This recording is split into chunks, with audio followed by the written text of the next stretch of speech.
and Hugh Jackman played Gaston and nothing else. Yeah. Funny. You didn't put one to watch or anything Yeah, like keep that. an eye out. Yeah. Usually I do. Yeah. So music by Alan Menken, book by Linda Wolverton, lyrics by Howard Ashman and Tim Rice.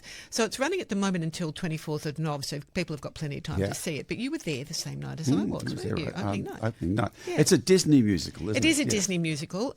So they've mastered the translation of fairy tale movies onto the stage. And once they started doing that, I think it was The Little Mermaid might have been the first one. I've never been a Disney follower, but Yeah, I'm a convert, I think, now. Yeah, well, the musicals are really, really fun. I love the Pixars that have now become Disney. They've sort of lost a bit of their gloss, but the Pixars are not necessarily musicals, but they're great movies.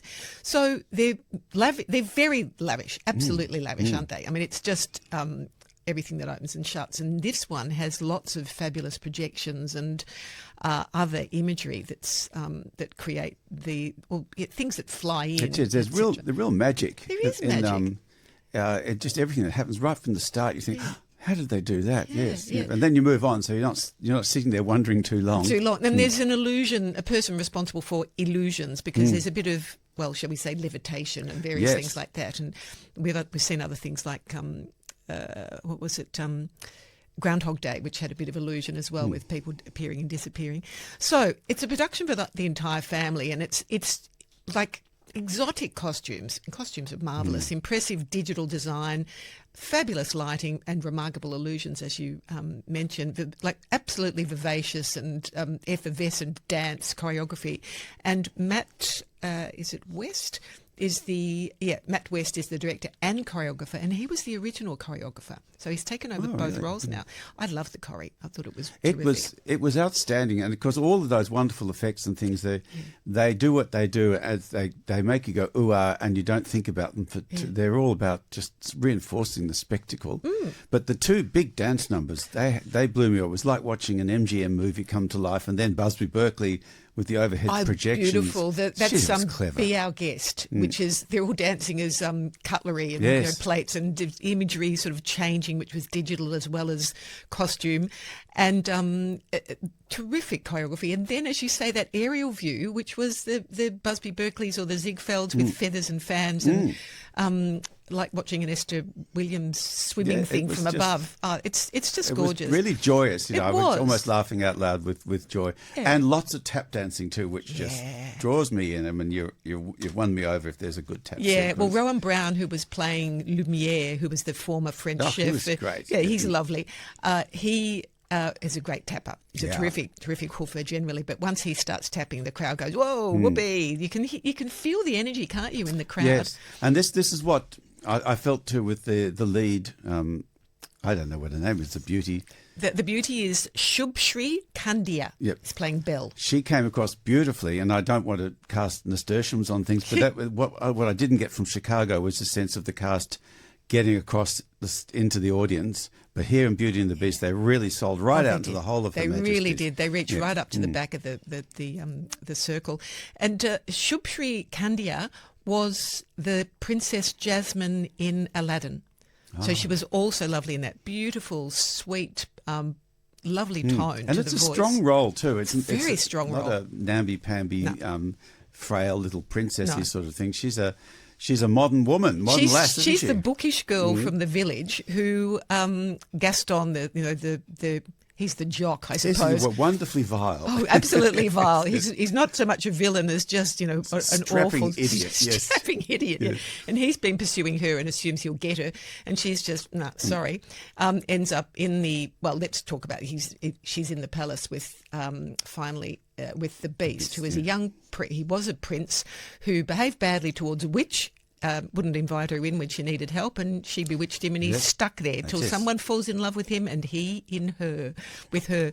And guess what? Happy ending, people. Thank God for that. Yeah. Now what did you think of the Beast? Was he beastly enough for you? Well, look, I think the moment he was unbeasted, shall we say, I thought, oh, there he is. There's the actor, because the voice was rather nice. I like that sort of warmth and richness in the voice, but not beastly enough for me. Michael Cormick, who played it in the original production here that I saw whenever it was, the year zero, was as well as being monstrous, was also poignant, sympathetic. And I think this chap, who is called Brendan Xavier, who was in some of the later versions of Frozen, I believe, was just more troubled and hunched and bent over and less monstrous and ogreish. Yes, and very angry. Yeah, yes. angry. Which is, I guess, one way of doing it, but you need the it anger. wasn't beastly.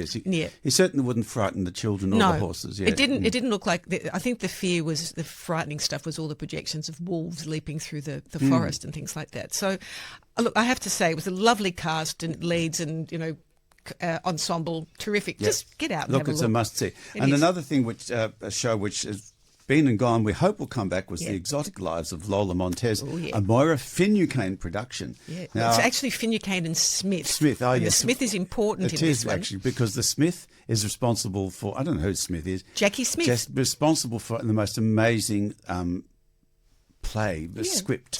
She and scripted that. Carolyn Lee, is it? Caroline Lee is Who one of my just- faves from way back. She's sort of, one of my favourite, I'd have to say, fringe or independent theatre actor. She's in a lot of things. Well, she's been in some things at Red Stitch, but now at a lot at La Mama. And I remember seeing her very, very long time ago doing Venus and Adonis with David Wicks. It was just beautiful, Shakespeare's poem. It's a ridiculous story, and it's about Lola Montez, who... It was a real person. Yes. Well, and- not a real name. She No, was called Eliza Gilbert or something. Gilbert, that's right, born in Ireland, and then remodelled herself as a Spanish sort of cabaret cabaret dancer. dancing, a spider, and this is 1855. Yeah. In Ballarat, she toured the goldfields because she was after the money, and as a woman who needed to make a life. Well, for herself. she'd crashed and burned when she left Ireland, went to Europe, married a duke, a prince or somebody, went to America, lost everything, came to Ballarat and thought start she'd again. start again. So she had her exotic spider dance, which I'll leave to your imagination. And apparently the editor of the Ballarat Times criticised her, so she horsewhipped him in the street. She chased him down the street. Yeah. And so but the actual script is very much about myth, that she's kept talking about her own story as a myth. And it's very touching. It is touching. I mean, Caroline Lee is not a singer cabaret artist, but she is the pivotal. She's just this core of the centre of this entire production, which is also a tiny but lavish piece, as Finucane and Smith productions are.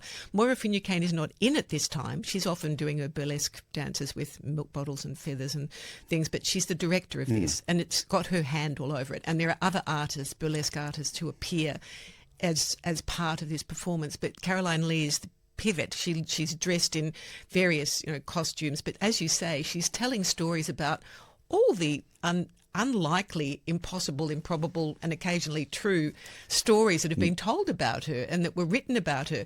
And she was described as debauched, and she was vilified, as you say, in the press, and it captures all of that, as well as her vanity and her arrogance and her willingness to do anything. She was fearless, but also, unwell because she contracted syphilis at some point, apparently. I think that might be true.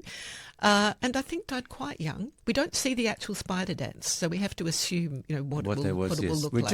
We do see a lot of, there is a nudity warning on this show. Yes, a bit of a nudity warning, some pasties and feathers that get flicked off, but it's extraordinary stuff.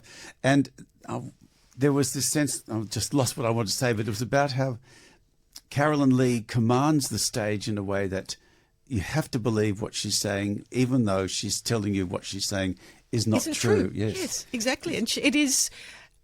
She has what I describe as impassioned and sultry performance or characterisation, and she's backed by what are known as the lovely Lolettes, and they change each night. I think there was a raunchy singer called Pierre Denestein. We had her. She appeared on Music in Melbourne just recently and sang.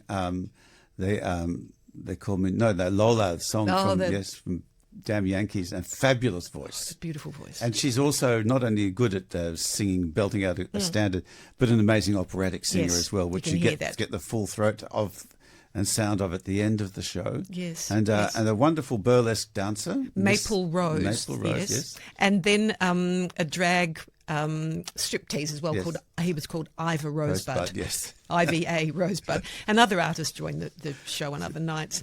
So it was 75 minutes, and at 75 it was hilarious and enchanting and satisfying and memorable, I think. Yes, so we're hoping it'll come back.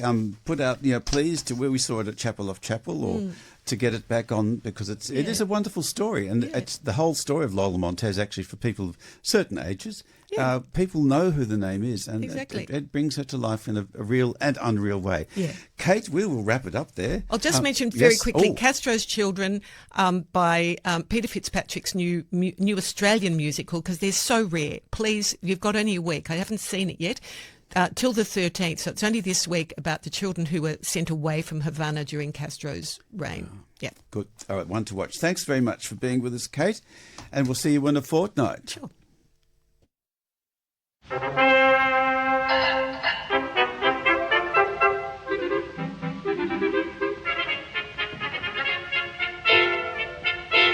They call me Naughty Lola, the wisest girl on earth. At home my pianola is work for all it's worth. My boys all love my music, I can't keep them away. So my little pianola keeps working night and day.